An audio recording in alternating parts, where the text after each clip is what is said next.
네, 안녕하셨습니까. 여기 LA는 오늘 오전에 봄비가 촉촉이 내리고 오후에는 화창하게 개어서 아주 화사한 봄날입니다. 한국은 꽃샘추위가 왔다고 그러는 것 같은데 어떤지 모르겠습니다. 자, 이제 오늘 건강기행 강의 벌써 네 번째인데요. 이제 앞부분에서 중요한 얘기들은 그저 했고, 오늘 이제 또 하는 게 이제 건강기행에 그 앞에서도 몇 번 벌써 나온 적이 있는데, 그 논리라고 해야 될까, 논증 방식이 뭐뭐를 하고 하는 것은 뭐뭐가 아니기 때문에 이름하여 뭐뭐라고 할 뿐이다. 이제 그렇게 하는 그거 하고, 그 다음에 이제 역시 어떤 상을 가지든지 상을 가지면 안 된다라고 그러는데, 오늘은 그 사향사가라고 하는 이제 네 가지 성인의 반열에 들어가는 이제 그 내용, 그게 이제 수다원부터 아라한까지에 대한 얘기가 나오고, 그다음에 이 경전의 이름이 뭐라고 해야 하는가에 대한 얘기가 오늘 이제 질문이 나왔습니다. 그래서 오늘 해야 될 내용이 6개 챕터를 한꺼번에 쭉 그냥 이어서 하려고 합니다. 그래서 쭉 연결되는 내용이라서 크게 논리적으로는 전체적으로 크게 무리가 없는데, 이 논리를 이해하는 것이 우리에게 실제로 잘 와닿지가 않는 부분이 있습니다. 그래서 오늘 하는 건강경의 논증 방식이 논리가 이해가 되면 이제 건강경은 사실 그 핵심이 그대로 다 캐치가 되는 셈인데, 일단 한번 봅시다. 이제 앞부분에서 계속 이제 지난번 이제 7장까지 했고, 오늘 처음 하는 게 제 8번째 의법 출생분입니다. 일단 본문 보고 말씀드리겠습니다. 의법이라는 가르침에 의해서 이 말이에요. 출생, 나타난다, 나온다라는 뜻인데 뭐가 나오는지 한번 봅시다. 자, 이제 부처님이 다시 그 수부레에게 묻습니다. 수부레 어떻게 생각하는가? 의운하. 어떤 사람이 삼천대천세계에 칠보를 가득 채워 보시한다면 이 사람의 복덕이 얼마나 많겠는가? 그러니까 수부리가 매우 많습니다.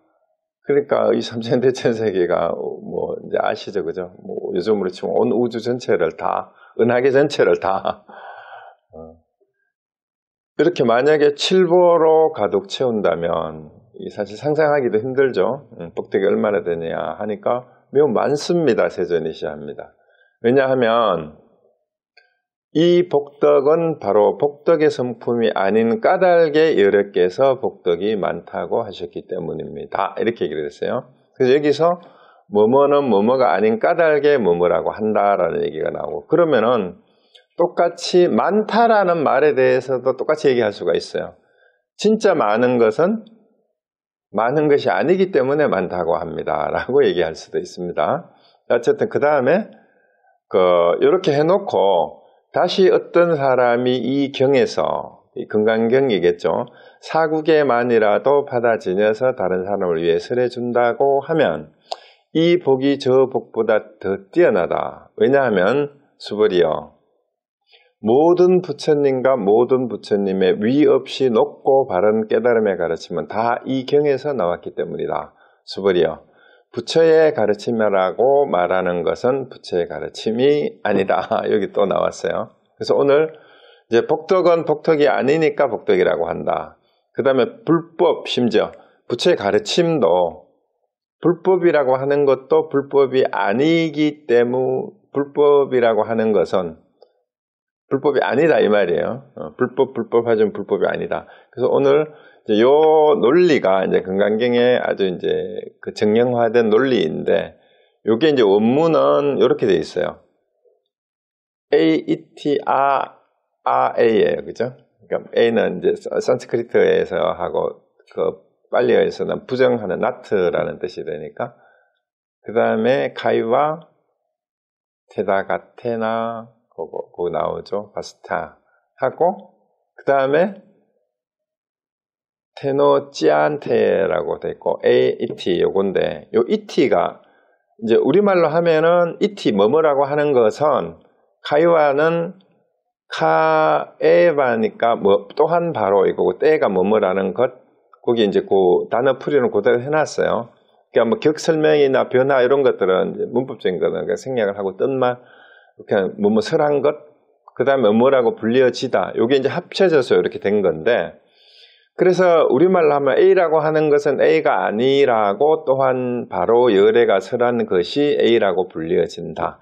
그 직역을 하면 이렇게 돼요. 근데 이제 한문으로 번역한 이제 구마라 집바의 번역은 이제 이렇게 돼요. 소은, 뭐뭐라고 A라고 말한 바는 열애설 BA. 열애가 A가 아니라고 설하기 때문에 이 말입니다. 이것을 그냥 이름하여 A라고 부를 뿐이다 이 말이에요. 그래서 혹은 열애는 A가 아닌 것을 이름하여 A라고 한다. 이렇게 번역을 해도 됩니다. 그러니까 전체를 소은을 맨 앞에 두고 전체를 이제 문장 안에 집어넣으면 열애는 A가 아닌 것을 이름하여 A라고 말할 뿐이다. 이렇게 해석해도 돼요. 아니면 이제 산스크리트 조 읽는 것처럼 중간에서 끊어서 열애가 A라고 하는 것은 A라고 하는 것은 열애가 A가 아니라고 설했기 때문에 A라고 이를 뿐이다, 말할 뿐이다 이렇게 되고요. 그 다음에 요거 약간 이제 변형된 한문 번역이 이제 문맥에 따라서 열애가 A라고 설한 바는 곧 A가 아니다 이렇게 이제 되는 거예요. 그래서 뭐뭐라고 하는 것은 사실은 뭐뭐가 아니고 그냥 이름이 A일 뿐이다. 이렇게 되는 거예요. 요 전형적인 요게 계속 반복돼서 나오고 수십 차례 이게 나옵니다. 앞에도 이제 그 일반이라고 무효일반에 든다. 중생은 구제할 중생이 따로 없다. 이런 게 다 이 논리에 다 해당되는 거죠. 그래서 요게 이제 본문의 내용이 뭐냐 하면은 불법, 마지막 부분에 나왔던 그 내용, 불법을 여기서 그냥 부채 가르침이라고 번역을 했어요.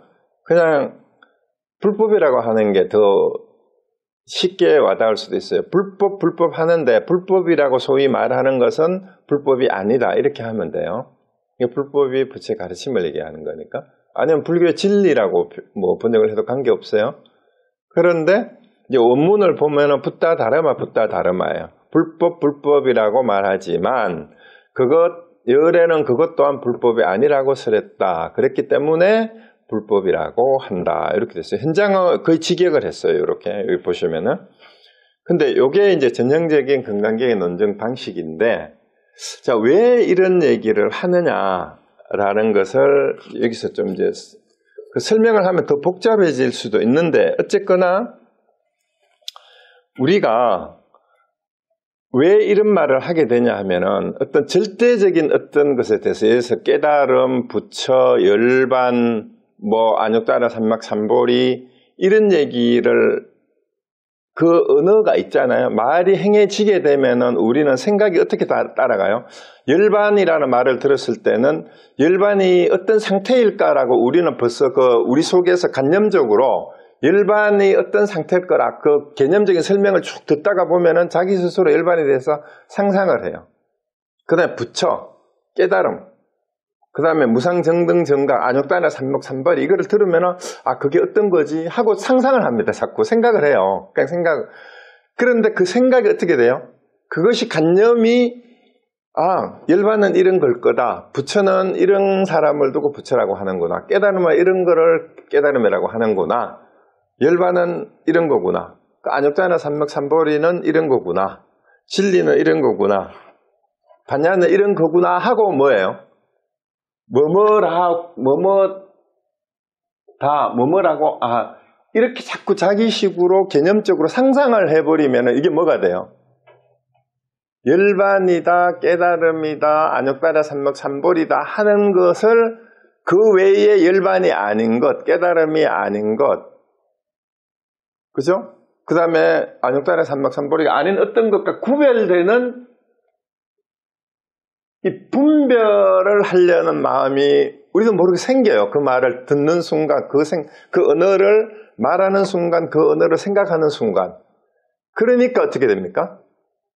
열반이라든가 깨달음이라든가 반야라든가 안욕따라 삼목삼보리라든가 이런 말들은 뭐가 따로 어떻게 분별될 수 있는, 규정될 수 있는 게 아니에요. 규정될 수 있는 게 아니에요. 그리고 분별할 수 있는 게 아니란 말입니다. 그런데 그렇기 때문에 뭐뭐라고 하면 그것을 개념적으로 규정을 해서 어떤 관념을 만들어내면 그 관념이 상이에요. 바로 산냐, 산즈냐.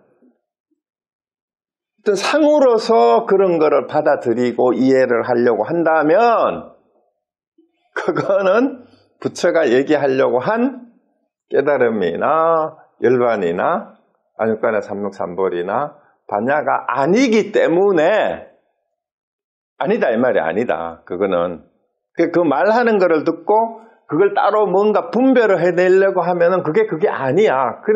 근데 어쩔 수 없이 전달을 해야 되니까 말할 뿐이야. 이 얘기가 뭐뭐라고 하면 뭐뭐가 아닌데 어쩔 수 없이 이름 붙일 뿐, 뭐뭐라고 말할 뿐이다라는 그거예요. 그래서 근데 우리 인간의 언어의 한계 혹은 사고의 한계, 제가 자주 말씀드리죠. 인간이 가지고 있는 사고의 한계 때문에, 언어의 한계 때문에 무슨 말을 들으면 그 말에 대응되는 어떤 대상이 있어야 돼. 어떤 상태가 됐든. 근데 그런 상태는 없다라는 거예요. 그게 뭐뭐라고 말하는 것은 뭐뭐가 아니다 이 말이에요. 그냥 이름일 뿐이에요. 그게 이제 여기서 말하는 뭐뭐는 뭐뭐가 아니다라는 얘기가 되니까 결국은 우리는 여기서 이제 얘기하는 뭐뭐라고 하는 것은 이렇게 되잖아요. 뭐뭐는 이렇게 되잖아요. 첫 번째가 뭐뭐가 아니다잖아. 비 혹은 불. 뭐뭐가 아니다. 뭐뭐가 아니고 이름하여 그냥 뭐뭐일 뿐 이렇게 하는데 사실은 앞에서 알아들었으면 이 뒤에 얘기는 말할 필요가 없는 말이잖아요. 그죠? 앞에서 예를 들어서 열반, 부처, 깨달음, 안육간의 삼막삼보리라는 이 말을 하는데 즉비라고 얘기하잖아요. 곧 뭐뭐가 아니다라고 이렇게 이제 한자로 이렇게 하잖아요. 말을 해놓고 이 말이 가지고 있는 언어나 사고의 한계 때문에 여기에 빠져든단 말이에요. 이걸 대상화해서.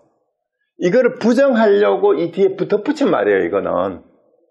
곧 뭐뭐가 아니므로 뭐뭐라 이름할 뿐이다. 이거는 그러니까 이런 건 변주기라 그러는 거예요. 쓸데없는 말이에요.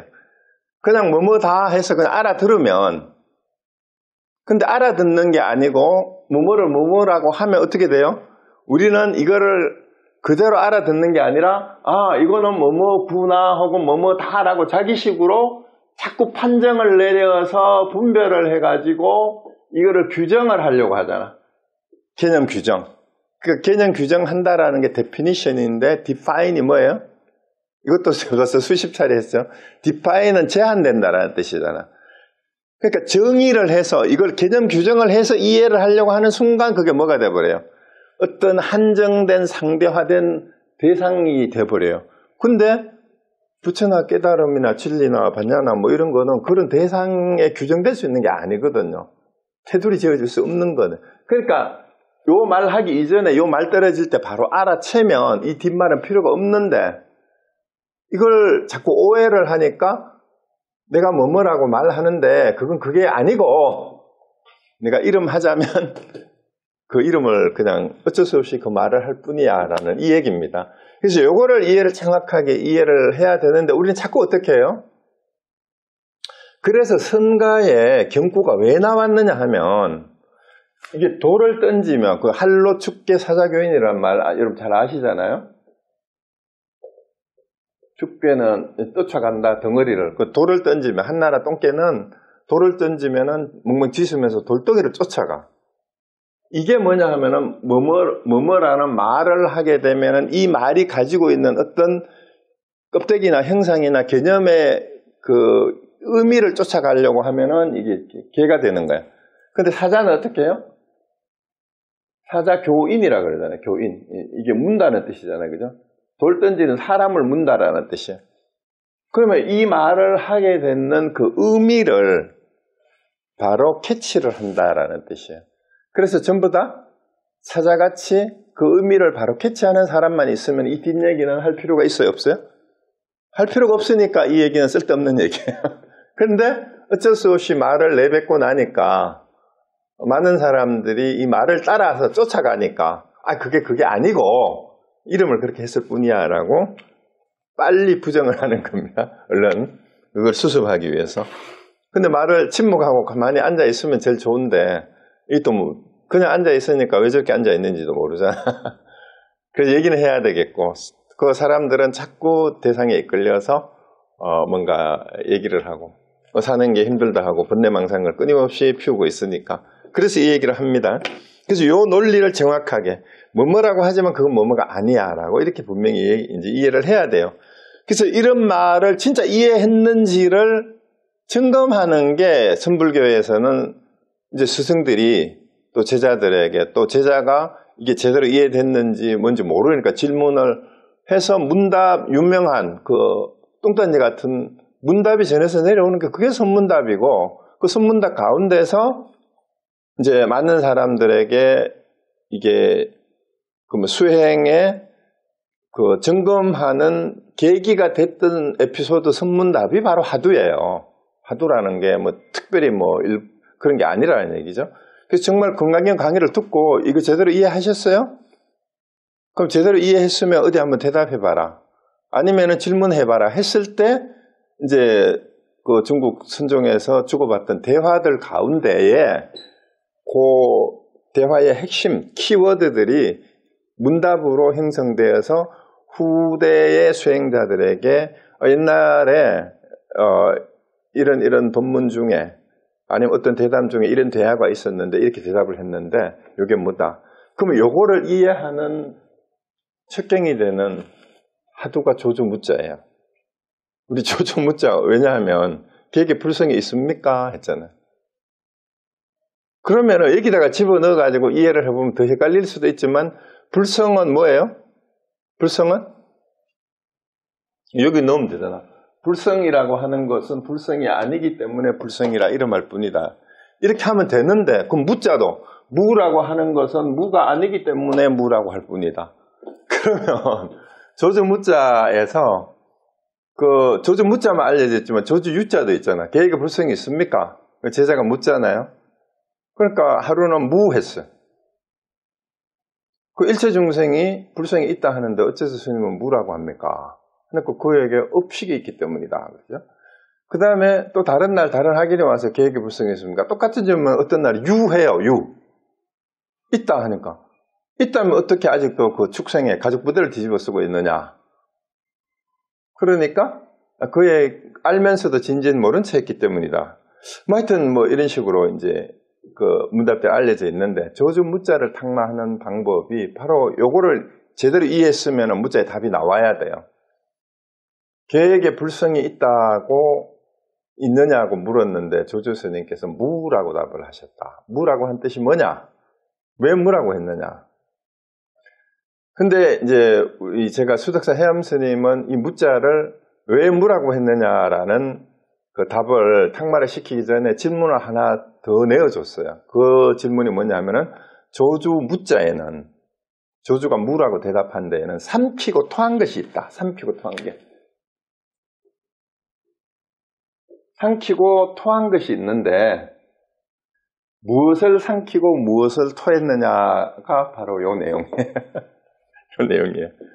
근데 이렇게 얘기해도 여러분 스스로 여기서 무엇을 삼키고 무엇을 토했는지 조주 무자에는 삼키고 토한 게 있다. 무엇을 삼키고 무엇을 토했느냐라는 것을 이 논리를 정확하게 내가 이해했으면 답을 할 수 있어요. 그래서 금강경을 정말로 제대로 이해를 했다면 조주무자 한번 대답을 해보시라. 무엇을 삼키고 조주무자에 삼키고 토한 게 있는데 무엇을 삼키고 토했느냐.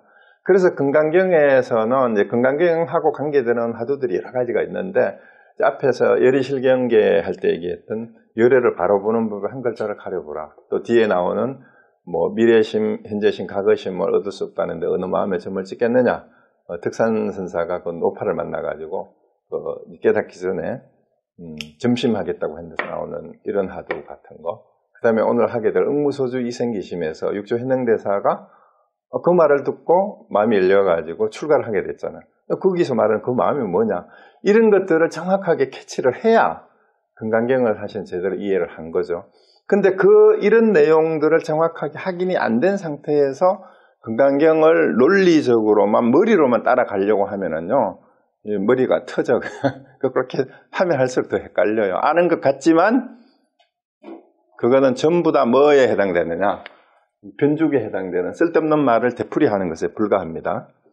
그래서 정확하게 확인을 하고 점검을 하고, 왜 선사들이 이제 6조 회능대사 이후에 그 이전에 능가경을 가지고 능가경을 중히 여기다가 건강경을 이제 선종에서 소위경전으로 어떻게 조계적에서 하고 있는지 하는 게, 그리고 왜 진짜 이게 우리 대승불교의 이 하음도리뿐만 아니라 이 모든 가르침의 내용이 여기에 오히려 건강경에 집약되어 있고, 많은 또 학자들이 대승경전 가운데 부처님의 원음에 가장 가까운 가르침이 건강경이다라고 얘기를 했는데, 왜 이게 선종에서 이 건강경을 중시하는지도 이렇게 드러나는데, 그래서 가나선해나 비파사나에 대해서 알지도 못하면서 이러쿵저러쿵 뭐가 정통이니 뭐 어쨌든 나는 이게 맞느니 안 맞느니 그 전부 다 중생들이 하는 쓸데없는 소리예요.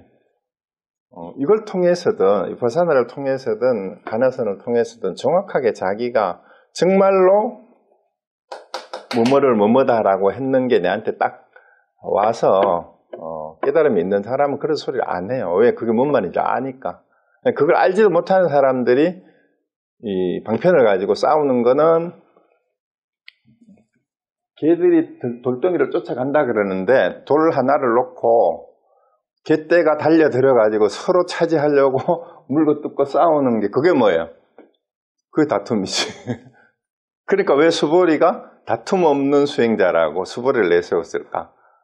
그 다투는 게 뭐예요? 서로 차지하려고 한다는 건 뭐예요? 돌덩이를 놓고 내가 내 걸 만들려는 거잖아. 그 여기에 근본적으로 뭐가 있어요? 아상이 있잖아, 아상이. 저거 내 거야 하고 내가 먼저 집어야지. 그런데 결국은 진짜 돌 던진 사람은 뭐예요? 돌을 던져서 개를 쫓아놓고 진짜 어디를 가려고? 담장을 넘어서 주인집 금고에 들어가려고 지금 돌을 던졌는데, 엉뚱한 개떼들이 이 말을 가지고 비파사나가 최고, 뭐 정통이니 가나선이 최고니, 뭐 또 무슨 다른 방편이 있어가지고, 그게 전부 개떼들이 돌덩이 쫓아가가지고 서로 물고 뜯고 핥히고 싸우는 거하고 서로 차지하려고 하는 거하고 똑같다. 그런 얘기입니다. 실제로 그래요. 그래서 어느 쪽을 통해서든 자기가 정확하게 확인을 해서 초기 불교를 가지고 공부를 하든, 건강경을 가지고 공부를 하든, 하은경을 가지고 하든, 그 뜻이 명확하게 사자교인 하듯이 딱 개체가 된 사람들은 그게 다 부질없는 쓸데없는 다툼이고 할 말이 따로 없다라는 거를 진정으로 깨달을 때, 이게 이제 이 가르침이 분명해지는 거예요. 자, 일단 그렇게 됐어요. 논리는 그래요. 자, 그러고 다시 이제 본문을 다시 한번 봅시다. 본문을 다시 보면, 본문에 뭐가 있죠? 자, 이제 칠보를 가득 채 보시한 다음에 이 얘기는 앞에도 한번 나왔어요. 그러니까 그 위에 부분에 대한 설명도 뭐예요? 복덕의 성품도 사실은 복덕이 아니야. 많다고 하는 것도 사실은 많은 거하고는 관계없는 거예요. 그러니까 복덕하지만 진짜 복덕은 복덕이 아니기 때문에 진짜 복덕이라고 한다. 이런 얘기고, 그 다음에 여기서 또 하나 우리가 상식적으로 그냥 알아야 될 게, 건강경 사구계가 어떤 거예요? 여기에 대해서도 이제 한문경전만 본 사람들은 건강경에 혹시 여러분 사구계 몇 개가 있다고 들었어요? 4개? 혹은 7개? 그 어떤 스님들은 7사구계가 있다. 어떤 분은 뭐 4개, 사구계가 4개가 있다. 어떤 분들은 2개뿐이다라고 얘기를 하는데, 산스크리트 원문에 비추어서 보면 개라고 번역하는 건 운문이라는 뜻이에요. 운문, 개송, 같아. 원문에서 사구계에 해당되는 거는 2개뿐이에요. 그 2개가 뭐냐면 여러분 잘 알려진 26번째에 그 법신비상분의 야기색계나 이 음성구와 신행사도 불능견열이, 요거는 응문 형식으로 산스크리트에도 적혀 있어요. 그 다음에 마지막에 응하비진분에 나오는 일체요법 염원한포력, 너무 알죠? 여로영내전 응략의시간, 요거 2개만 사구계예요. 2개가. 그리고 앞에서 열이실견분이라든가, 그 다음에 앞에 열애는 뭐 원래 열애가 아니다라는 얘기하고 하물며 비법이랴 하고 했던 이것도 사국에 넣고 오늘 하는 그 다음에 그 응무소지 이생기심이 나오는 이것도 사국에 넣어가지고 7개가 있다라고 얘기하고 이렇게 하는 사람들도 있는데 그거는 구만의 집바가 번역하는 과정에서 이제 내구절의 이제 운문 형태로 번역을 했기 때문에 한문경전에서 사국에가 뭐 7개니 4개니 이렇게 얘기를 하는데 사실은 그 2개뿐이에요. 그러면은 이게 2개, 4개, 7개가 아무 의미가 없어요. 그럼 사국에만이라도 얘기하는 거는 사실은 야기새끼나 이음성고 이걸 지칭하는 것일 수도 있지만 그냥 서너 구절이라도 제대로 핵심되는 서너 구절만 제대로 캐치를 해도 이렇게 이해해도 돼요. 그냥 꼭 그 뭐 개성말. 근데 사국에로 본다면 이제 그 야기새끼나 이음성구하고 일체 보면 요 2개 내용이 똑같잖아요. 일체 현상은 전부 다 뭐예요? 요몽한포령이다 이거죠. 그래서 이거를 이대로 제대로 볼 수 있다면 이 뜻이 결국은 범수에선 계시 허망인데 직견열애라는 얘기나 응장의시간 하는 거나 결국은 똑같은 거예요. 그렇게 본다면 이 말이에요. 이 뜻을 정확히 안다면 이 말이죠. 사국에만이라도 받아 지녀서 다른 사람 위해 설해준다고 하면 사실은 우리가 실제로 그 사국에가 2개뿐이라고 하든 산스크리트 원문에 따라서 아니면 한문경전에서 말하는 4개라고 하든 7개라고 하든 사실은 그 내용이 뭐예요? 뜻이 똑같은 내용이에요. 사실은 그래서 그 뜻을 정확하게 알아서 이 말이죠. 그 뜻을 정확하게 알아서 정말 다른 사람들에게 이 뜻을 제대로 전해줄 수만 있다면 이 말이에요. 그 복덕이 뭐예요? 삼천대천세계를 칠보로 보시하는 것보다도 훨씬 더 크다라고 얘기했는데 자 그러면은 또 여기서 비교 분별하는 게 생기죠. 야 그럼 그 보시하는 물질적으로 보시하는 것보다는 내 사국에 하나 알아가지고 내가 이걸 받아 지니고 하는 게 더 낫다? 그렇게 이해하면 또 안 돼요. 왜요? 복덕은 뭐예요? 복덕은 복덕이 아니기 때문에 복덕이라고 했고 보시도 보시가 아니기 때문에 보시라고 하고 그 다음에 또 뭐예요? 이 말도 뛰어나다는 것도 참으로 뛰어날 게 없기 때문에 뛰어나다고 했다. 이것도 이렇게 받아들일 수 있어야 돼요. 그럼 비교를 할 필요가 있어요, 없어요? 보시를 하게 되면 그냥 하고 사국에를 받아 지니려면 받아 지니고 자 여기서 다시 반전이 일어나야 돼요. 물질적으로 보시를 하는 거나 사국에를 받아서 지녀서 전하는 거나 차이가 있어요, 없어요? 어느 게 더 뛰어납니까? 공양경에서 금방 뭐라 그랬어요? 그거보다 여기가 더 뛰어나다고 했잖아. 근데 여기에 진짜 뛰어나다고 할 게 있다라고 받아들이면은 건강경이 잘못 읽은 거예요. 그래서 보시를 할 때 어떻게 하면 돼요? 보시를 할 때 보시를 한다는 생각 없이 보시를 하면 그냥 그 뛰어나게 보시를 하는 게 되는 거예요. 그러니까 우리는 자꾸 이 건강경을 읽으면서 말을 하게 되면 이 물질적으로 우리는 그냥 이렇게 받아들이잖아. 물질적으로 내가 뭐 보시를 하고 공양을 하고 뭐 이렇게 하는 것보다 공부를 제대로 해야지 그게 더 나은 것 같죠. 그것도 아니에요. 틀렸어요. 보시보다 공부해라라는 소리가 아니고 보시를 할 때도 어떻게 해야 돼? 보시한다는 생각 없이 해야 되고 사국에를 받아 지닐 때도 어떻게 해야 돼요? 내가 사국에를 받아 지내서 전한다는 생각 없이 전해야 돼요. 그러면은 보시를 하는 거나 사국에 공부를 하는 거나 똑같아요. 나는 보시 안 하고 난 사국에 공부만 하는 사람이야. 이런 사람 있어요. 공부하는 사람 중에. 그래서 난 기복신앙은 싫어. 기복을 하는 거나 앉아서 수행을 하는 거나 아무런 차이가 없습니다. 왜? 형상은 형상이 아니니까. 그럼 누가 문제예요?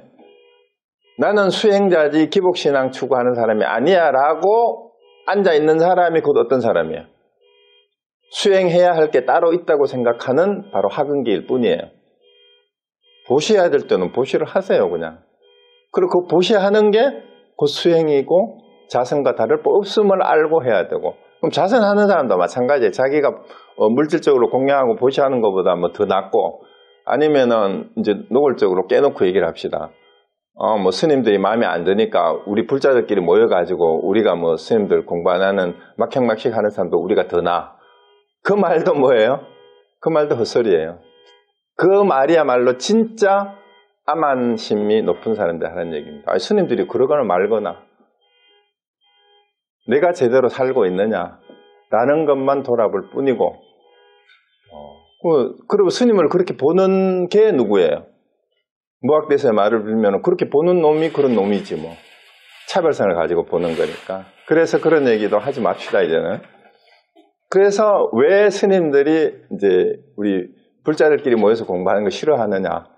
그 이제 세속적인 입장에서는 이 자꾸 스님들이 공부 안 하고 그런다고 비판하니까 그게 싫어서 그렇겠지만 사실은 모여서 공부하는 게 기특하다라고 칭찬해 줄 만도 한데 앉아가지고 암안심만 키우면서 자기들이 더 낫다라고 생각하는 그것을 높아심 때문에 하고 있는 진짜 큰 스님도 있을 수 있어요.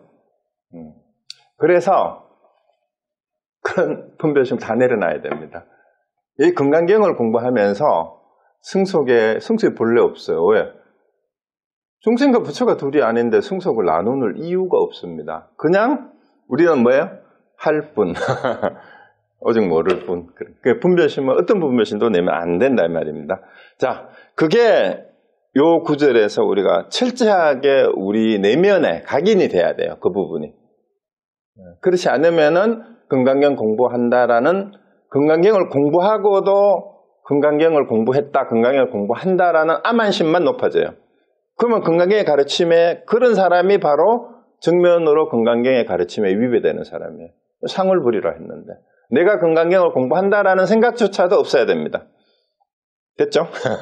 자, 그래서 사구계가 뭐 2사구계다, 4사구계다, 7사구계다 이런 얘기도 진짜 공부는 안 하고 쓸데없이 다투는 사람들이 하는 얘기니까 그렇다고 얘기하면 어떻게 해야 돼요? 그런 사람들 만나면은 어떻게 해야 돼요? 진짜 공부만 아는 사람은?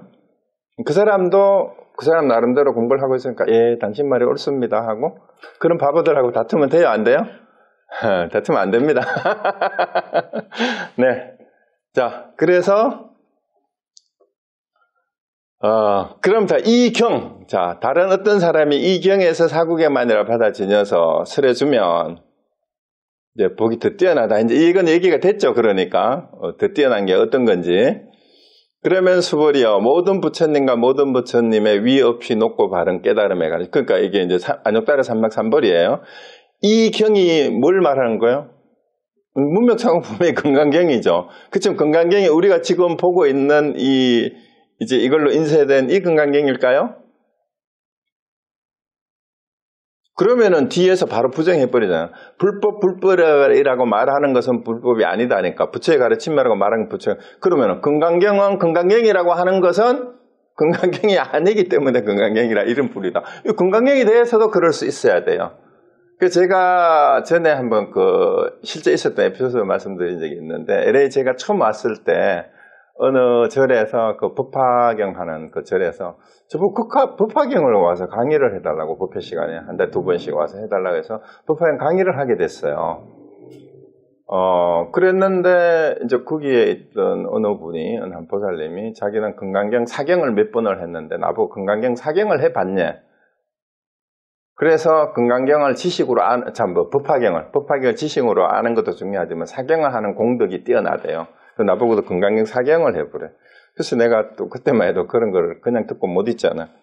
그래서 제가 보살님은 어떤 법화경을 사경을 몇 번을 하셨어요? 그러니까 뭔 말 하는지 질문을 못 알아들어. 그러니까 그때 법화경 경전 책이 있었으니까 이거요? 이 법화경요? 이러니까 그럼 그 법화경 그거 말고 또 있냐? 자, 그럼 법화경 서품, 그날 이제 제가 법회 시간에 얘기를 했어요. 법화경 서품에 보면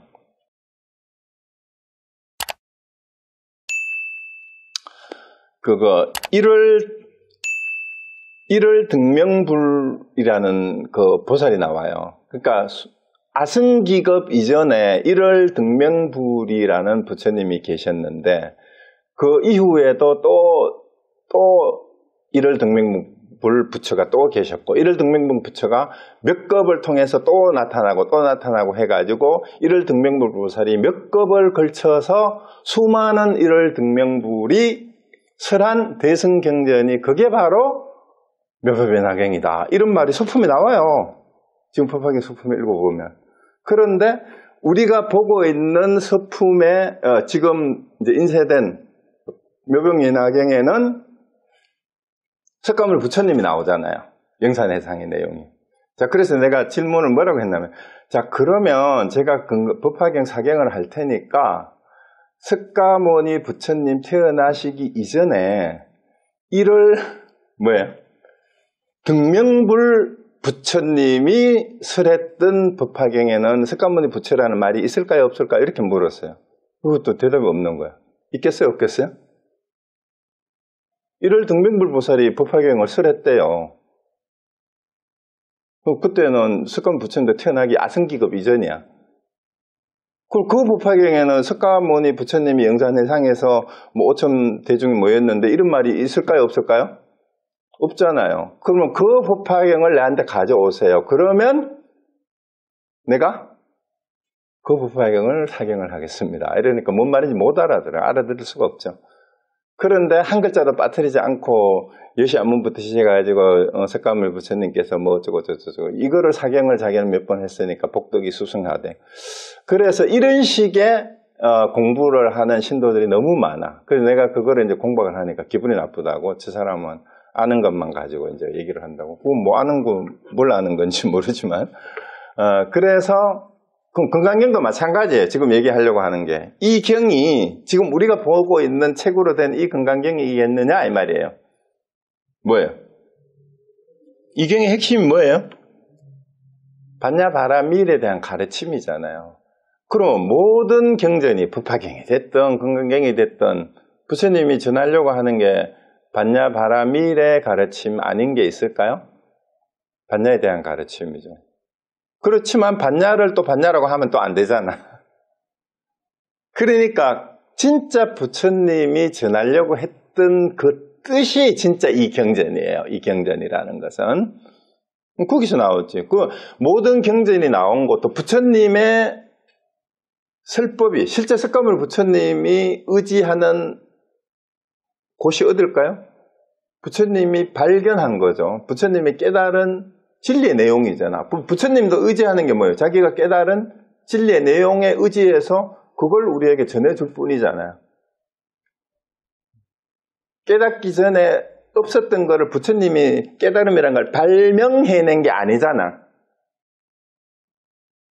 진리라는 거, 이런 거를 내가 몰랐는데 알고 보니까 이런 거다. 근데 이거는 누구나 알고 알 수 있는 거고, 원래 세상이 그 진리라는 것을 설해줄 뿐이잖아요. 그 내용이 이 경이에요. 그게 경강경이에요. 그게 법화경이에요. 그래서 그게 이제 달리 말하면 반야고 달리 말하면 아니다 삼박삼벌이고 뭐 그런 거죠. 또 다르게 말하면 깨달음이고. 거기에 의지해서 불법이 나왔고, 그 불법이라고 하는 것은 어떤 특정한 뭐 다른 것과 구별되는 뭐라고 한다면 그건 불법이 아니니까 부처의 가르침은 부처의 가르침이라고 말하는 것은 그렇게 되면 아까 얘기했던 대로 뭐뭐하고 뭐뭐가 아닌 게 돼버려요. 그게 의법출생분인데 사실 의법출생분의 이 논리가 금강경 전체의 논리를 대변하는 논리가 이렇게 핵심이 여기 들어있어요. 그래서 지금 오늘 말씀드린 이 내용을 정확하게 이해를 하셔야 어떤 상에도 끄달리지 않고 어떤 말이나 거기에도 끄달리지 않게 되고 그걸 바로 직관하게 되고 즉비 뭐뭐가 아니기 때문에 뭐뭐라고 한다 이런 말을 하기 전에 벌써 그래서 선사들이 한 생각 이전, 말 떨어지기 이전 혹은 은하에 이런 말을 하는 거예요. 이 뒤로 넘어가면 안 된다 이 말이죠. 벌써 이 뒤에서 쓸데없는 말이 붙은 설명을 하기 위해서 어쩔 수 없이 또 부정하고 다시 또 뒤집어서 하는 얘기일 뿐이다라는 겁니다. 자, 그래서 이 논리를 끝까지 놓치지 마시고 이제 갑니다. 이거 이제 아까 예를 들었던 거고요. 그 다음에 이제 제9로 갑니다. 일상무상이니까 하나의 상이 없어야 된다 이 말입니다. 여기 이제 우리가 간념이라고 번역했잖아요. 상자는 이제 제가 한자는 어쩔 수 없이 그 소명태자가 붙인 서로상자를 가지고 왔지만 산즈냐는 마음 심자가 밑에 있는 간념 그 상자가 맞아요. 뜻으로는. 자, 어쨌든 자, 원문 봅시다. 수벌이 어떻게 생각하느냐. 수다원이 나는 수다원과를 얻었다고 생각하겠는가. 수벌이가 아닙니다. 세준이시. 왜냐하면 수다원은 승자의 흐름에 든 자라고 불리지만 들어간 곳이 없으니 형색, 소리, 냄새, 맛, 감촉, 마음의 대상에 들어가지 않는 것을 수다원이라 하기 때문입니다. 참, 이제 여기서 이제 수다원 나오고 사다함 나오고 이제 이걸 먼저 설명을 하고 말씀드리는 게 좋을 것 같아요. 우리가 흔히 말하는 초기 불교에서도 나왔고 이제 아비달마 불교의 이거를 더 얘기를 많이 했는데 사향사가라고 하고도 사쌍팔배라고도 하죠. 이거는 참고로 알아놓으셔야 돼요. 그 수다원, 사다함, 아나함, 아라한인데 이제 수사 이렇게 외우잖아요. 근데 이제 여기서 사향사과라는 말은 뭐냐면 수다원향, 수다원과, 사다함향, 사다함과, 아나함향, 아나함과, 아라한향, 아라한과 이렇게 다시 이걸 두 개씩 나누는 거는 수다원을 향해서 간다고 수다원가 결과가 수다원을 확실히 됐다. 요거를 이제 과정하고 이제 성취한 거를 두 개를 또 나누어서 설명하려고 그렇게 한 거니까 그냥 하나씩만 봐도 돼요. 수다원향, 수다원과. 이거에 이제 한자로 예류, 임류라고도 하고 어떤 책에는 영류라고도 번역을 해요. 영류. 거꾸로 거슬러 흐른다라고도 번역을 해요. 이게 뭔 말이냐 하면 이제 임류, 예류는 돼 있는데 영류라는 말은 거슬러 흐른다라는 뜻이잖아요. 뭘 거스르냐 하면 여기 나오는 본문에 나오는 육경에 끄달려 가지 않고 거꾸로 내면으로 거슬러 올라오는 거예요. 근데 이게 이제 거슬러 올라간다라는 말을 이제 아니면은 들어간다라는 말이 본문에도 나왔잖아요. 본문에서 뭐라고 얘기를 했어요? 들어간다 하지만 뭐예요? 성자의 흐름에 든 자라고 불리지만 들어간 곳이 없어요. 임류인데 흘러 들어간다라고 번역을 해야 되잖아요. 예류. 근데 색성량 미초법 어디에도 들어가지 않는 것을 수다원이기 때문에 요거를 영류라고 번역해요. 어디에도 들어가지 않는 거예요. 들어가지 않는다는 뭐예요? 대상에 끌려가지 않는다라는 뜻. 대상에 끌려가지 않는다. 그게 수다원을 이렇게 표현해서 이제 임류, 예류 혹은 영류라고 표현을 했는데 수다원은 이제 들어가는 거는 뭐냐면 거스를 수 없는 열반의 흐름에 들어간 거다라고 이렇게도 이제 또 표현을 하는데 사실은 이제 요거를 우리 중생들이 가지고 있는 10가지 번뇌를 10가지 족쇄 10결이라고 돼요. 10결. 근데 10결 가운데에서 수다원가는 앞에 있는 3가지 유신견이 여기 아상이라고 생각하면 돼요. 내 몸이 있다라고 생각하는 견해라는 뜻이에요. 여기 아상하고 똑같은 거예요. 아상. 내가 있다라고, 내 몸이 있다라고 생각하는 견해. 그게 유신견입니다. 회의적 의심이 이제 불법을, 진리를 믿지 못하는 거. 내가 부처다, 내가 열반에 갈 수 있다라는 의심을, 믿음이 없는 사람을 회의적 의심이라고 그래요. 계율과 의식에 대한 집착. 이게 아직 형식을 못 벗어난 걸 얘기하는 거죠. 그런데 요 3가지를 벗어난 사람. 이거를 수다원이라고 해요. 그런데 열반에 도달하는데 7생이 더 남아있다라고 하니까 그런데 악도에는 다시 태어나지 않는다. 악도가 뭐예요? 육도 윤회할 때 3악도를 얘기하죠. 이게 뭐예요? 지옥하고 축생하고 아수라. 여기에는 다시 태어나지 않는데요. 이 말을 여러분 잘 생각을 해보세요. 그러니까 지옥에는 다시 태어나지 않는다는 얘기니까 남을 미워하고 죽이려는 마음은 적어도 이제 떨쳐버렸어요. 원수진리를 없는 사람이에요. 그 다음에 축생이라는 말은 본능적 충동 때문에 자기 생각이나 행동을, 언행을 통제를 하지 못하는 수준을 넘어섰다는 얘기죠. 그 다음에 아수라는 싸우는 거다. 이제 다툼을 멈춘 거야. 다툼을 멈춘 거. 왜? 유신견이 없어졌으니까. 그러니까 이 사막도에는 다시 태어나는데 열반에 도달하는데 7번 더 태어나야 된다는 얘기. 7번 인간이 다시 돼야 된다는 얘기야. 이게 뭔 말이냐 하면은요. 사막도는 아닌데 7번이라는 숫자가 중요한 게 아니라 한 17번 정도는 살다가 보면은 자, 인간으로 다시 태어나는 게 초기 불교 이론으로 하면 뭐 때문에 태어나는 게 있어요? 초기불교에서 왜 태어나는 설명을 뭘로 설명해요? 우리가 왜 태어난대요, 초기불교에서? 생이 어디서 나와요? 십이연기에서, 식이연비법에서 생로사가 나오는 건 제일 처음에 뭐부터 시작합니까? 무명이잖아. 무명행식. 그러면은 한 7번 정도는 무명에 아직은 깜빡깜빡 할 수 있다, 이 얘기입니다. 거친 번뇌, 이 세 가지는 같지만 아직 남아있는 무명의 습기가 한 살다가 보면은 때때로 한 7번 정도 왔다 갔다 한다는 그 얘기예요. 그렇지만 치명적인 그런 번뇌는, 거친 번뇌는 이미 거의 소멸되고 미세한 번뇌가 남아있어서 그렇다라는 거예요. 그 다음에 사다하면 한 번은 돌아온대. 한 번은 인간으로 되돌아온대. 일례. 근데 이제 10가지 번뇌 중에 이제 탐욕을 여긴 거예요. 감각적 욕망으로부터. 그 다음에 진해는 완전히 떨친 건 아닌데 거의 화내는 게 큰 화는 이제 잘 안 내는 거예요. 여러분이 여기에 내가 어느 정도 수준인지 보면 됩니다. 첫 번째가 여러분이 됐는지. 첫 번째가 되면 여기서부터 성인이라 그랬어요.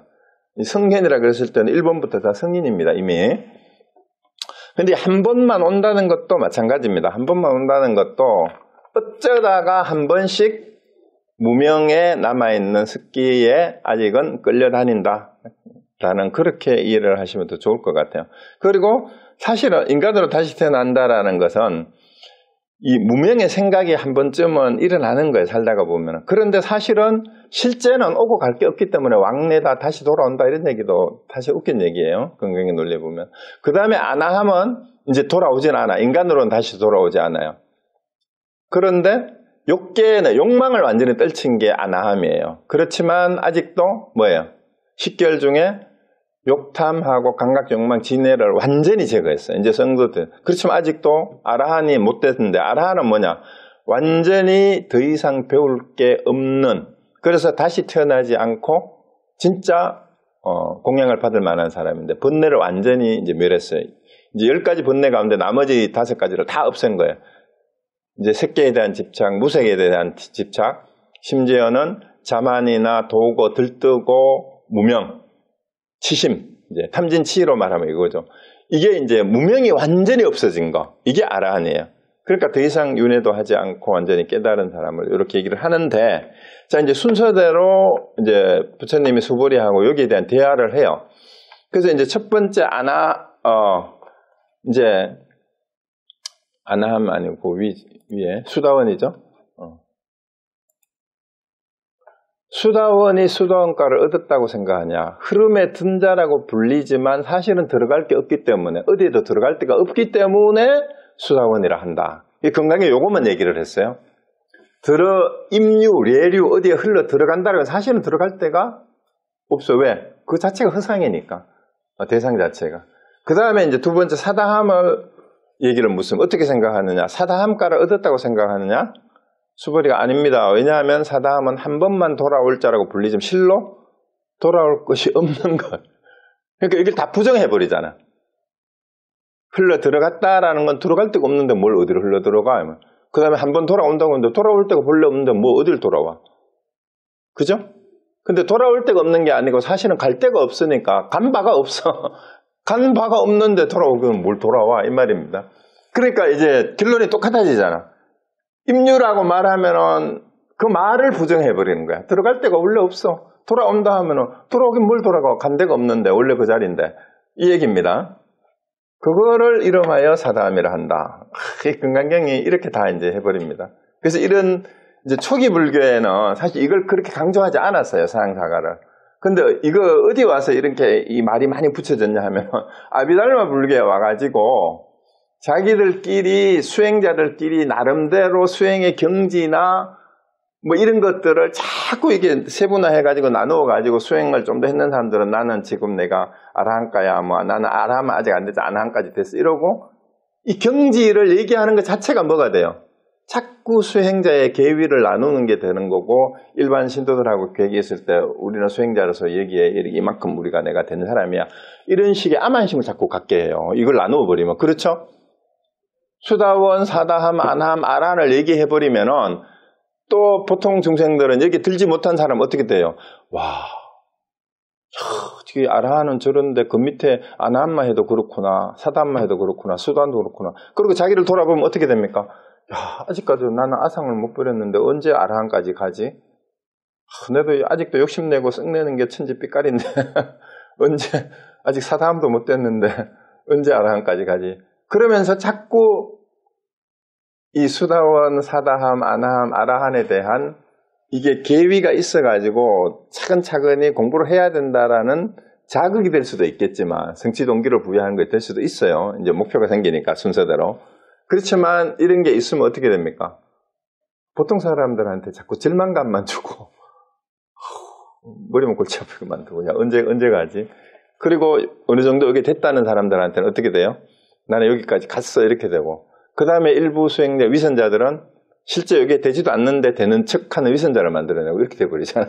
그러니까 그걸 다 부정해버리는 거야. 한마디로 그냥. 그러니까 이제 그 다음에 아나함이에요. 아나함과를 얻었다고 생각한 거 아니냐. 그 불례라고 했잖아요.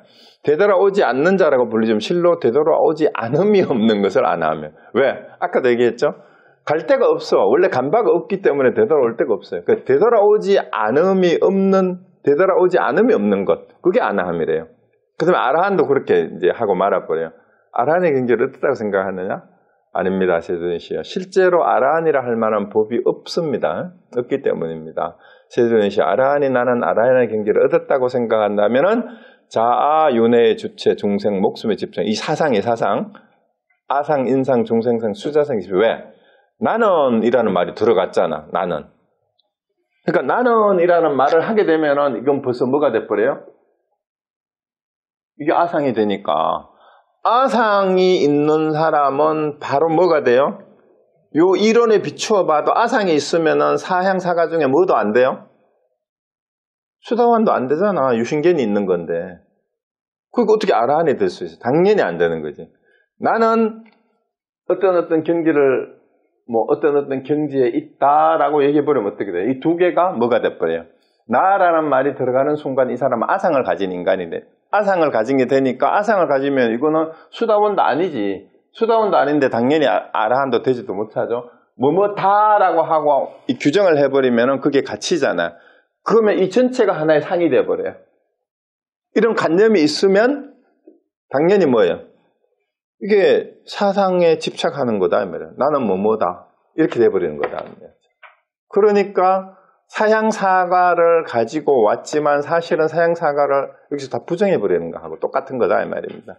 사향사가라고 하지만 수다원, 사다함, 아나함, 아라한이라고 하지만 실제 이 네 가지가 뭐예요?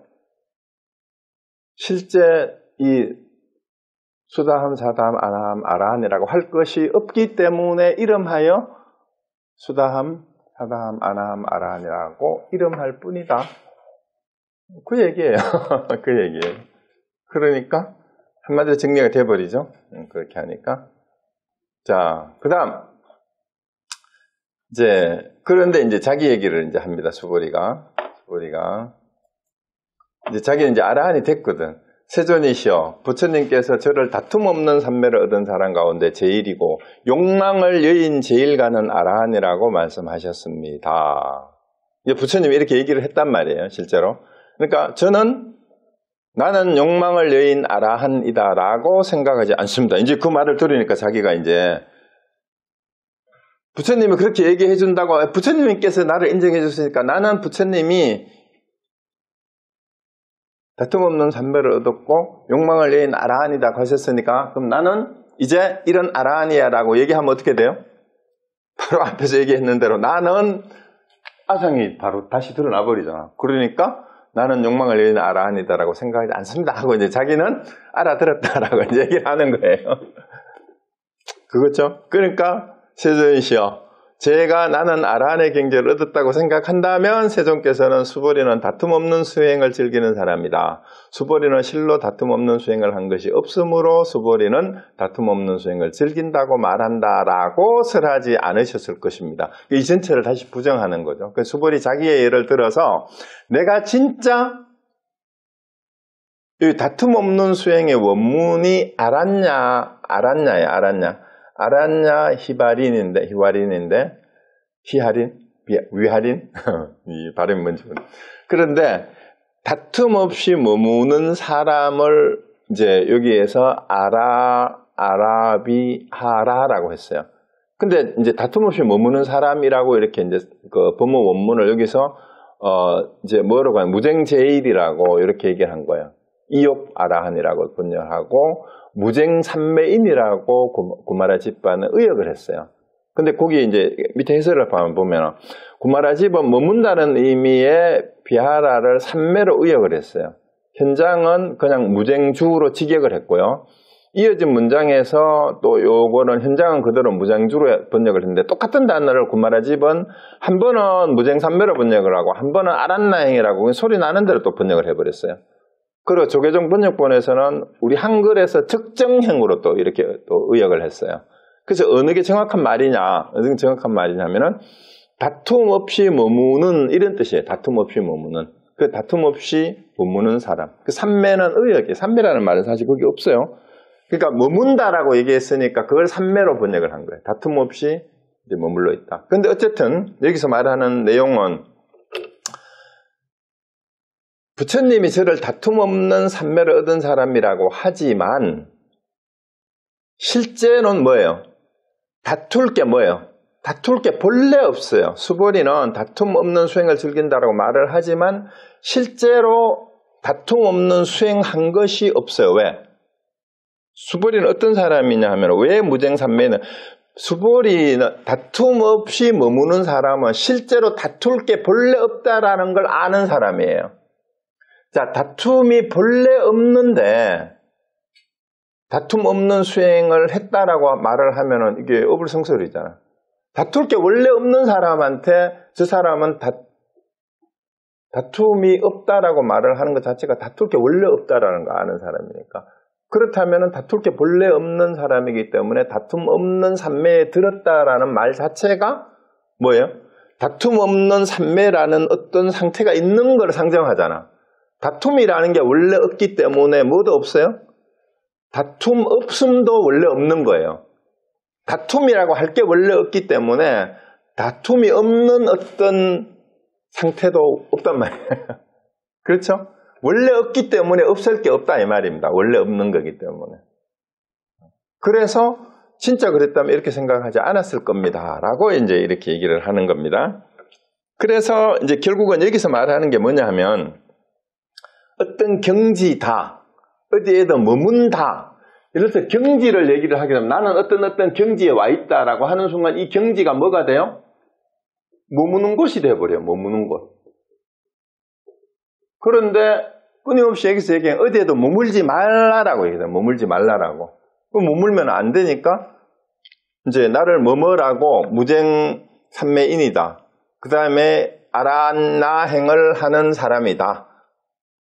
이제 이게 아란나행은 그냥 다툼 없는 수행이에요. 다툼 없는 수행. 근데 여기서 이제 적정행, 다툼이 없으니까 고요하고 고요해서 비어서 뭐 어디도 뭐 한 생각 낼 것도 없다라고 이렇게 의역을 한 거예요. 그 아란나행 하는 거는 다툼이 없다, 무쟁이다라는 뜻하고 똑같은 말인데 구마라 집반은 똑같은 단어를 앞부분에서는 무쟁삼매로 번역하고 뒤에는 또 아란야행이라고 소리 나는 대로 또 번역을 해버렸어요. 그 같은 말입니다. 그냥 다툼이 없다 이런 뜻입니다. 그러니까 다툼이 없다는 거는 사실은 어떤 다른 사람하고 다툼이 없을 뿐만 아니라 내 안에서 뭐예요? 자기 안에서 번뇌망상이 자기 안에서 이 생각 저 생각 쓸데없는 생각이 일어나지 않는 거예요. 그러니까 적정이라고 번역을 이제 의역을 해도 되는 거죠. 그리고 다툴 게 본래 없는 걸 알았기 때문에 내 안에서 어떤 생각도 일어나지. 그런 일체 욕심이나 뭐다 내가 어떤 경지에 있다, 내가 어디에 머물러야 된다라는 이런 생각이 전혀 일어나지 않는 그런 사람이 바로 수보리다라고 이렇게 얘기한 거랑 똑같습니다. 자, 그러면 여기도 이제 정리가 됐죠? 그 다음에 이제 정토를 장엄한다라고 얘기해요. 자, 부처님께서 수보리에게 말씀하셨다. 어떻게 생각하느냐? 열애가 옛적에 연등 부처님 처소에서 법을 얻은 것이 있는가 물었어요. 없습니다. 세존이시여. 열애께서 연등 부처님 처소에서 실제로 법을 얻은 것이 없습니다. 수불이 어떻게 생각하냐? 보살이 불국토를 장엄하는가? 아닙니다. 세존이시여. 왜냐하면 불국토를 장엄한다는 것은 장엄하는 것이 아니므로 장엄한다고 말하기 때문입니다. 자, 이거는 이제 뭐냐 하면, 이거는 이제 초기 불교의 내용하고 조금 연결이 되는데, 부처님 전생담 얘기 아시죠? 부처님 전생담. 부처님 깨닫기 이전에 한때에 선해동자로 선해보살이라고도 해요. 이제 선해보살로 있을 때에 연등 부처님 시에 부처님이 이제 선해라는 수행자였는데, 그때 연등 부처님이 이제 오신다는 이제 소식을 듣고 많은 사람들이 연등 부처님에게 공양을 하려고 꽃을 사요.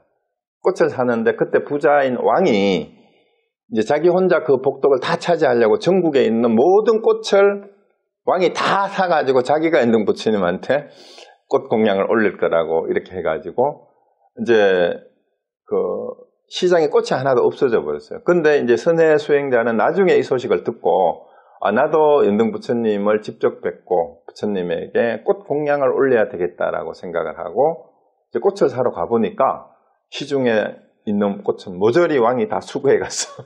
혼자 자기가 보시하려고. 그래서 수소문 끝에 구리라는 낭자가 왕이 사들인 꽃에 그 몰래 7송이를 감춰두고 자기가 공양을 하려고 감춰뒀다는 소식을 알게 된 거예요.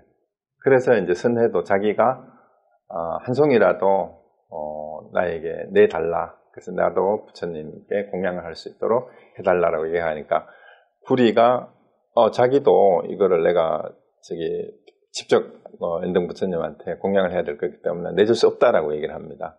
그런데 선해보살을 보자마자 구리가 첫눈에 홀딱 반해버려. 너무 멋있는 거예요. 수행자지만.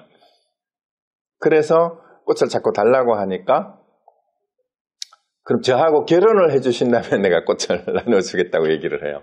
그러니까 선해 이제 수행자가 저는 출가 수행자이기 때문에 결혼을 할 수가 없습니다. 이렇게 얘기를 하니까 이제 이 구리 낭자가 뭐라고 그러면 이 생에서는 제가 결혼을 청하지 않겠습니다. 그럼 내 생에는 다시 태어나서 세세 생생 저와 계속해서 결혼해 줄 거를 약속을 한다면은 꽃을 나눠주겠다. 그리고 이제 둘이서 이제 뭘 얘기를 하면, 그럼 7송이 가운데, 그러면 어떻게 공양을 할 거냐 하니까, 5송이는 그 선해, 보살, 구도자가, 성불이 되기를 기원하는 데에 5송이를 바치고, 2송이는 두 사람이 이제 다음 생에 부부가 될 것을 기원하는, 그런 이제 보시물로 꽃을 바치기로 하고, 이제 꽃을 바쳐요. 같이 이제 꽃을 바치고, 실제로 나중에 아수다라 공주인가요? 야수다라 공주가 이제 그 구리 낭자의 전생이래요. 하여튼 뭐 그런 얘기는 믿거나 말거나 한데, 그렇게 하고 이제 꽃 공양을 하고 연등 부처님한테 바치고 나서 연등 부처님이 그 다음에 길을 걸어가는데 이제 진흙탕이 있었어요. 그러니까 이 선해가 쫓아가가지고 그때 이제 머리를 길렀나, 머리를 깔아가지고 부처님이 진흙을 밟았으니까 제 머리를 밟고 지나가십시오 해가지고 머리를 깔았대. 그래서 그거를 보고 연등 부처님이 선해에게 다음 생에 승불할 것이라는 수기를 줘요. 수기가 예언이잖아요. 그죠? 그래서 초기 불교에서 보살은 승불할 것이라는 수기를 받은 수행자를 보살이라고 했대요. 그런데 이제 보살의 의미가 대승불교에 와서 달라진 거죠. 그래서 내세에 승불할 것이라는 수기를 받은 선해 이제 보살이 그때는 보살이. 그래서 이제 했다라는 그 얘기입니다. 근데 그때 부처님 초세에서 법을 얻은 것이, 그러니까 승불할 것이라는 수기를 말하는 거예요. 이게 승불할 것이라는 수기. 이게 수기를 받은 적이 있느냐 이 말입니다. 그러니까 없습니다. 세존이시여. 여러께서 연등 부처님 초세 실제로 법을 얻은 것이 없습니다. 이 얘기는 뭐냐 하면, 만약에 그때 연등 부처님 초세에서 법을 얻은 것이 있다고 하게 되면 뭘 인정하는 게 돼요? 내 생에서 다시 태어나서 윤회를 인정하는 게 돼버려요. 윤회 주체가 있어가지고 다음 생에 누가 이게 돼버리잖아요. 그래서 그렇게 되면 또 역시 사상에 떨어지는 게 돼요. 그리고 전생담이 어떠했든지 간에 전생의 선해라는 어떤 자성이 그대로 유지가 돼가지고 다음 생에 석가모니 열애로 다시 태어났다라고 생각한다면 이건 뭐예요? 그거는 윤회 주체를 믿는 뿌두갈라 인상을 믿는 게 되니까 이건 당연히 건강경에서 봤을 때 그거는 틀린 얘기가 돼. 그러니까 전생담의 내용은 사실은 이 건강경의 도리에 비춰보면 말이 안 되는 얘기입니다. 그죠? 근데 그거는 이제 부파불교 시대에 탑묘신앙을 숭배하던 사람들이 탑도리를 하러 신도들이 오니까 이제 그 힌두교 구전 설화하고 이제 민간 신앙의 설화들이 불교 설화하고 뒤섞여 가지고 만들어진 게 부처님의 전생담 이야기예요. 그러니까 사실은 거기에는 믿을 게 없고 뭘 믿어야 되느냐? 설화나 신화는 그것이 전해주려고 하는 의미가 뭘까를 우리가 거기서 캐치해내면 돼요. 그걸 그대로 믿는다면 전혀 앞뒤도 맞지 않고 말이 안 되는 얘기죠. 그리고 누구나 선해 동자뿐만이 아니라 여기서 부처님께 공양을 한다는 말은 자기 머리를 진흙에 깔고 이제 진짜 구하기 어려운 꽃을 구했다라는 얘기는 뭐예요? 자기가 어떤 어려움이 있더라도 진정한 가르침을 전해주는 사람을 어떤 식으로든 내가 진심으로 공양하겠다라는 그 마음을 가진 사람을 상징할 뿐이에요. 그러니까 그런 마음이 있는 사람은 당연히 수기를 다 받았겠죠. 근데 여기도 수기는 전생하고 내생을 이미 이렇게 구분하는 게 되니까 건강경의 도에 보면 그건 맞지도 않는 거예요. 그러니까 여기서 그걸 부정해버립니다. 실제로 그런 수기를 받은 게 있다면 뭐예요? 뭐예요? 그건 말이 안 되는 거지. 여력께서 연등부처님처럼 실제로 법을 수기를 받은 거 없다라고 얘기하잖아요. 그러니까 전생담이나 본생담 얘기를 여기 부정하는 내용이에요. 그런 거 없어. 왜? 내가 수기를 받았다라고 하면 당장 어떻게 돼요? 부처님이 아상을 가지게 되잖아. 그렇죠? 그러니까 당연히 안 맞으니까 나는 받은 바가 없다. 부처님께서는 받은 바가 없습니다. 이렇게 얘기를 딱 해버립니다. 내가 수기를 받았겠냐? 이렇게 묻는 거예요. 그러니까 부처님 이렇게 상상하면 됩니다.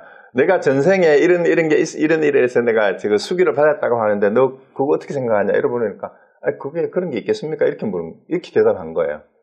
그럼 요즘 부처님이 다시 태어나가지고 이제 부처님이 설법을 하는데 세상에 내 전생담 얘기가 본생경에 이런 얘기가 있다며. 근데 그거 너희들 어떻게 믿느냐 이 말이에요. 그 이러면 어떻게 생겨요? 근데 우리는 부처님 경전이라고 본생담을 또 그것 때문에 하시는 것처럼 얘기하잖아. 그런 거 없어. 그러니까 수보리는 그걸 아니까 수보리가 그런 거 없습니다. 이렇게 얘기를 한 거예요. 그러니까 본생담의 얘기가 그런 거를 그대로 받으려면 안 된다는 얘기를 지금 하고 있는 거죠. 그러니까 연등부처님 제서에서 수기받은 거 없습니다. 자, 오케이. 자, 그러면 또 어떻게 생각하느냐? 보살의 불구토를 장엄하느냐? 이제 여기는 정토를 불국토로 번역을 했어요. 그러니까 이제 부처님 아닙니다. 세조인이시오. 왜냐하면 불국토를 장엄한다는 건 장엄하는 것이 아님으로 장엄한다고 말하기 때문이다. 그 이전에 뭐예요? 불국토라고 하는 것은 불국토가 아니기 때문에 불국토는. 그러니까 불국토라고 하는 게 실제로 모양으로 있어요? 없어요? 불국토는 실제 모양이 형상이 아니기 때문에 장엄을 할 수 있습니까? 없습니까? 모양이 아니니까 장엄을 본래 할 수가 없는 게 불국토예요. 그게 정토예요. 그러니까 장엄한다는 말을 가지고 동사를 가지고 얘기를 했지만 장엄한다라는 것은 실제 장엄하는 게 아니므로 장엄한다는데 사실은 그 이전에 불국토라는 것 자체가 형상이 없고 모양이 없는 게 뭐 어디가 불국토가 따로 있어요. 여기를 떠나서 이 자리를 떠나서 그렇게 없기 때문에 장엄해야 할 불국토가 원래 없어요. 장엄할 게 있는 게 아니고 그러니까 이 말도 어떻게 돼야 돼요? 불국토라고 할 게 본래 없는데 장엄은 뭘 가지고 장엄을 하냐? 아예 선사들은 이렇게 얘기했을 겁니다. 이것도 건강경의 군더더기야. 불국토를 장엄한다는 건 장엄한 것이 아무 장엄. 장엄은 뭔 장엄? 장엄 이전에 불국토 자체가 본래 없는데 무슨 장엄? 장엄이란 말도 꺼내지 마. 이렇게 나가야 됩니다. 그죠? 그렇죠? 그렇죠. 부처도 부처가 아니고 반야바라밀도 반야바라밀이 아닌데 무슨 불국토는 불국토야? 예, 그렇게 가야 됩니다. 자, 그러므로 그 다음에 이제 넘어가 봅니다. 그러므로 수보리여 모든 보살마하살은 이와 같이 깨끗한 마음을 내어야 한다. 여기에 이제 유명한 응무소주 이생기신 그 구절이 나오는 거죠. 형색에 머물지 않고 마음을 내어야 하고 소리, 냄새, 맛, 감촉, 마음의 대상에도 머물지 않고 마음을 내어야 한다. 마땅히 머무는 바 없이 그 마음을. 이게 이제 사구개냐 아니냐 뭐 이런 얘기가 있었다는 얘기예요. 그러니까 불응주 색생심이 이제 색성향 미처법을 가지고 얘기해요. 그러니까 색에도 머물지 말고 이 말입니다. 색에도 머무는 마음을 내지 말고 그 다음에 성향 미처법에도 머무는 마음을 내지 마라. 그리고 응당 머무는 바 없이 그 마음을 내야 된다. 그러니까 응여시 생청정심 해가지고 이거는 뭐 사구개라고도 하고 하는데 뭐 그건 중요한 게 아니고요. 중요한 거는 뭐예요? 색성향 미처법 어디에도 머물면 안 된다. 이건 아주 쉬운 얘기예요. 어떤 대상에 머물면 안 된다는 아까 얘기했던 돌덩이를 쫓아가면 안 된다 이 말입니다. 색성향 미처법의 대상 어디에도 머물면은 그 머물어서 그 대상에 집착하는 게 되는 거예요. 그래서 마땅히 색성향 미처법 어디에도 머문다라는 게 집착한다라는 말로 이해를 하면 다른 이제 번역본에 집착이라고 번역하는 데도 있어요. 어떤 마음의 대상에도 집착하지 않고 그 마음을 내야 한다. 그리고 그 다음에 마땅히 머무는 바 없이 그 마음을 내야 한다. 이게 이제 유명한 게 응무소주 이생기심이잖아요.